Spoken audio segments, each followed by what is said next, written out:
in a place like Putin's army, being a little too good at your job can actually become a liability, as Russia's best drone operator found out when he got sent on a one-way assault. We're going to talk about how it came to pass that one of Russia's most experienced drone pilots ended up on the tip of a Russian meat wave assault. I'm Paul, U.S. Army combat veteran. Let's get into it. Okay, this is actually, it would be tragic if it wasn't this person, but this is one of Russia's elite drone operators, who had been actually a drone pilot in some capacity since about 2014, literally fighting in the earliest days of the separatist movement in Donbass. He has found himself killed as a result of what he himself claims is an incompetent commander.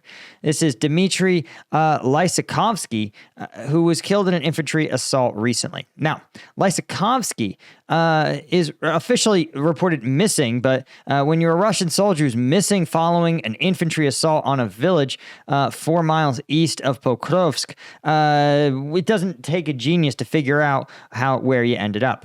Now, Lysakovsky is one of the most experienced and skilled drone operators in the Russian military. And this is someone with over a decade of experience in combat. So it's tough to ask yourself, why would a person who looks to be in his late 40s or early 50s, what was he doing being sent on a assault in Pokrovsk, right?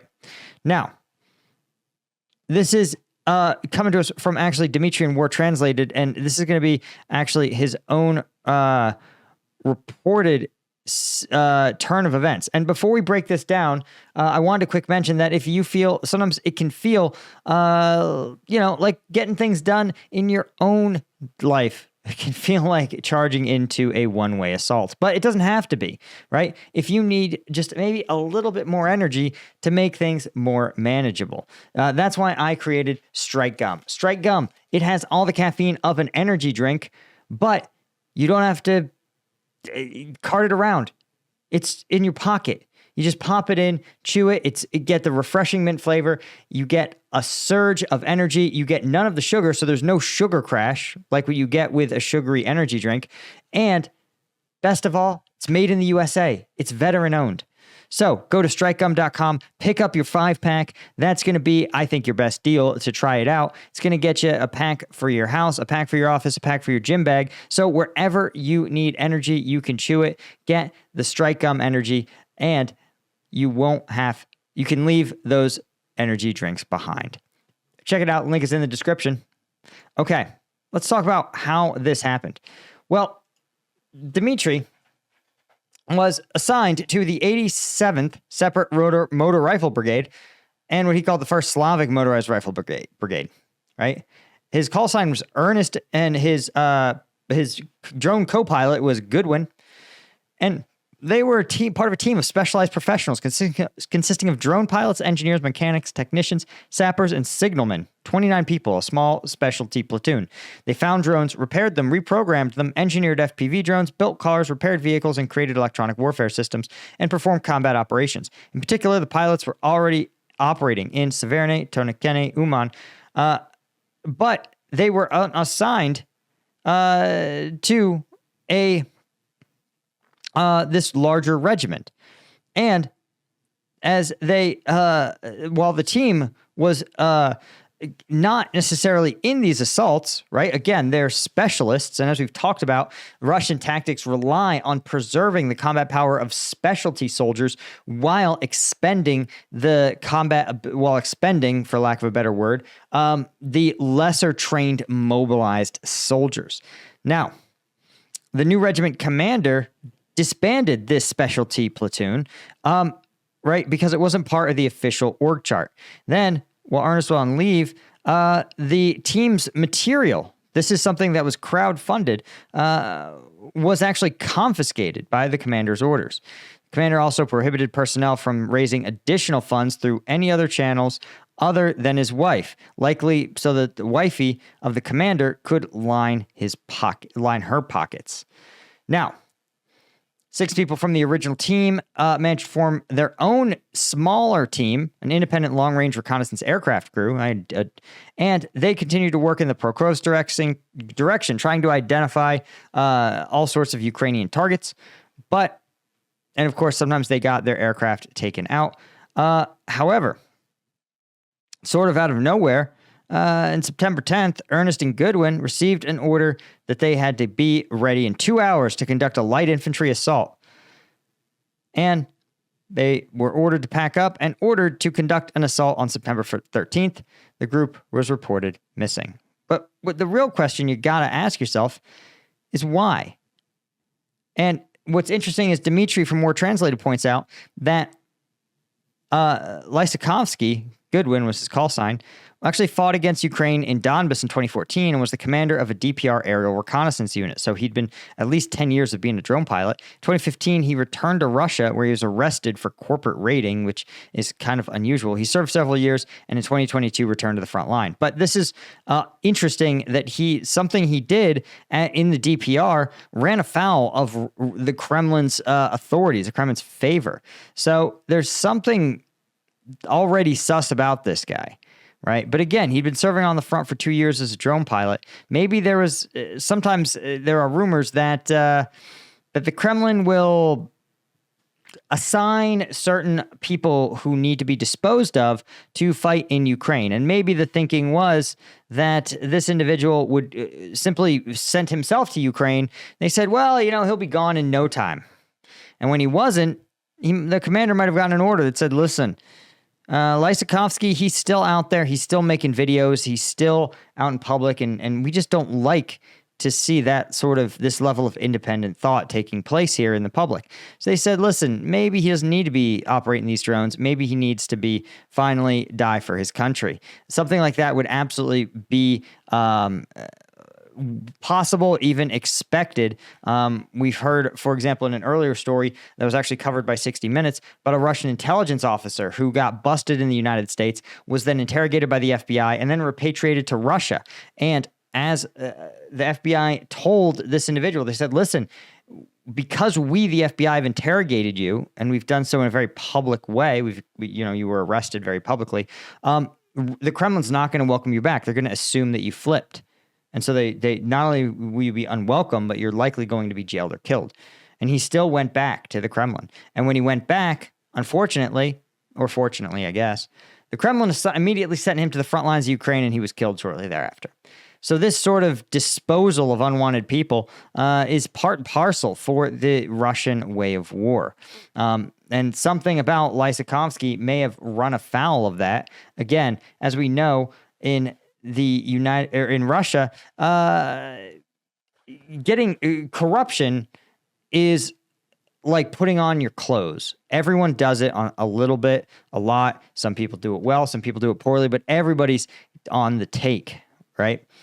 So being charged with official corruption is, again, like being charged with speeding in the United States. Everybody speeds, and as long as you stay under that like 5 or 10 mile an hour, in that buffer zone, nobody's gonna bust you, right? So again, getting charged with corporate raiding in Russia, it's like getting charged with going 3 miles an hour over the speed limit in the United States. It's preposterous. So, but Lysakovsky actually made a final video. In the event he was killed. We're going to take a look at it real quick here. Here's just the translated portion, of course. And you can see the translation is kind of iffy. He gives his position near Mamerick. So, what's interesting, he says, notice here, again, as we talked about, okay, he talks about, дальней разведки был ликвидирован для того, чтобы мы перестали получать актуальную информацию по фронту и отправлен штурмовать. So when he says we'd stop receiving actual frontline information, I think what he's referring to is the fact that he continues to have a prominent social media presence and likely is continuing to talk about his experiences on the front line, which is looking more and more uncomfortable for Russian authorities. Наш командир полка с позывным «Злой» Игорь Викторович Пузик несколько дней назад уже доложил о взятии населенного пункта Лесовка. И, естественно, это неправда. Ничего там не взято туда. Иногда только заходят наши группы союзников, которые все уничтожают. Эта информация, эта ситуация не уникальна. Так существует по всему фронту. Ложь является абсолютной нормой. Ложь о том, что какие-то населенные пункты заняты, является нормой. This is one of the things, again, that we've seen as classic Russian behaviors. And the thing is, these reports oftentimes are... These lies could be compounding, and this is not a problem solely in the Russian military. No commander wants to report that they're not successful, and so oftentimes reports will be padded or inflated in order to boost the commander's careers. And while it's hard to do in somewhere like an attritional battlefield warfare, where again you either are in a town or you're not, in the U.S. military in Afghanistan, the metrics were often very, very subjective. People would say, "Hey, if you have these units here, how well trained is this Afghan unit?" People would say, "Oh man, they're so well trained, they're proficient at everything." Somebody would go, "Okay, well, there's no test. It's not like I can look at them and know the way you can, be like you're either in a village or you're not." And so officers would often pad these kind of stats, setting them up to higher. The problem is when they get aggregated, when you aggregate a bunch of little lies, they tend to become a big lie. And when you aggregate all of the big lies into a final report, you have people at the top operating almost completely blind to the reality on the ground. And they're making decisions about the way things are going. And they believe that there's, you're just piling success onto success. But in fact, in the reality, you're going absolutely nowhere. Нормой. Понимаете, я запомнил. Так очень велика вероятность для меня не вернуться из этого штурма. Так вот, запомните, войну надо называть войной, а предателей, которые лгут, надо расстреливать. Иначе войны не будет, а будет договорничок и рыночная экономика. Но это я отступил немножко. Итак, наш расчет дальней разведки, который исправно поставлял информацию, у кого нужно, у того есть, который исправно поставлял информацию о целях на той стороне фронта, был уничтожен Игорем Викторовичем Злым, который является, скажем так, находится под влиянием человека, который напрямую контактирует с западными разведками, который странно как прошел все возможные фильтрации. Я имею в виду Олега Николаевича Владимирова. Прямых доказательств этого несколько. Во-первых, наличие у него связей и родственников на Западе. Он сам родом из Запорожья. Да, он говорит, что в контрах со своими родителями, которые придерживаются проукраинских взглядов. Но, скажем так, с появлением этого человека эффективность действий полка, как только он, вернее, не как только он появился, а как только он установил свое влияние на Игоря Викторовича Пузика, который, скажем так, может быть, когда-то он и был хорошим человеком, но характеристик об этом я не слышал, сколько не собирал. Interesting that he's accusing some of the other commanders of having of being under the influence of Western militaries and Western intelligence. And apparently he's alluding to a DNR commander, someone from the occupied regions. Те ведомства, с которыми я находился в полном контакте, дали мне примерно такую же характеристику на него. Значит, Игорь Викторович Пузик сделал все для того, чтобы полк перестал эффективно работать. Сейчас полк полностью выводится из Донецка для того, чтобы Игорь Викторович Пузик, используя свои коррупционные связи в администрации Пушилина, мог заняться отжимом имущества, которое занимает полк. Естественно, это будет делать уже люди. Now, this is interesting. Basically, he's accusing his commander of stealing property and running a drug trafficking organization. But what I think is most interesting, again, it sounds like the commander is basically confiscated his high-end equipment in order to sell it and then to, again, turn a blind eye to and likely receive some kind of kickback from a drug smuggling organization. And, of course, he's saying that, Lysakovsky saying that this is actually all his fault. So, guys, I point these things out again because this is, again, to classic Russian behavior, right? You're in a position of authority and you use that to try to get paid. And of course, if that means taking out someone with clout who could stand in your way, that's pretty standard organized criminal behavior. You don't need to wait for them to be a problem. Again, you simply need to say, listen, I want this guy's drone stuff, taking his drones, and then I'm going to kill him off because he's going to make a stink about it, right? So again, something where if you get a little big for your britches in the Russian military, reality comes to bite you. Anyway, guys, that's all I had. Hit that subscribe button. Thanks to our Colonel tier members, Martin Baum, Chris Rossi, Stuart Abel, Daniel Brown, Sergey Zachenko, Chris Holmes, Chris Gorsuch, Daniel M., and Ida Skycall. I appreciate you guys, and I'll see you all. Wait. Lieutenant tier members, thank you guys so much, and I'll see you guys in the next one. Cheers.